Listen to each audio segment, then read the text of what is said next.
in the sense na online po yung mga respondent po natin. So, paano natin na-check kung ito yung mga trolls o baka naman nagkakaroon ng multiple account? Great question, sir. Please, lipat mo sa last slide. Isa pa. Ito po yung sumasagot sa survey natin. Sila po yung Katang-Heray community. So we do meetups sa kanila. One way of proving na tunay na tao sila, meetups. Eyeball po tinatawag. Old school po kami. Alam niyo po ba yung eyeball? Nakikipag-eyeball po kami sa mga restaurant. Kliyente po namin yung mga restaurant na yan. Makilala po namin sila. Tunay na tao ang sumasagot ng survey. Pangalawa po, mahigit 200,000 na po ang nanalo ng cellphone, GCash, grocery package, tablets, flights abroad sa Tangere po. Registered po ang cash prices.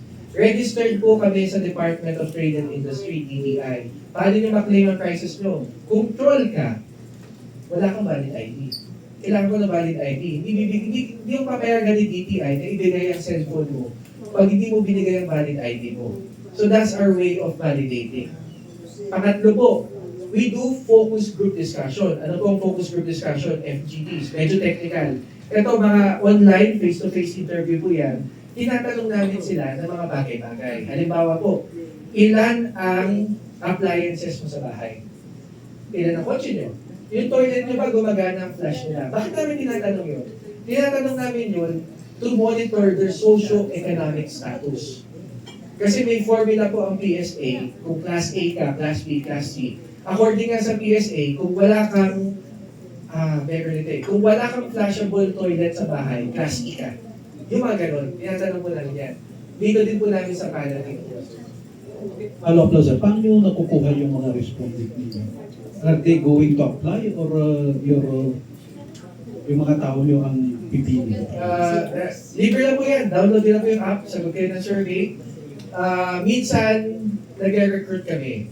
Halimbawa po, yan si Mark, field supervisor namin yan. May ongoing survey po kami ngayon dito sa isang syudad sa Metro Manila.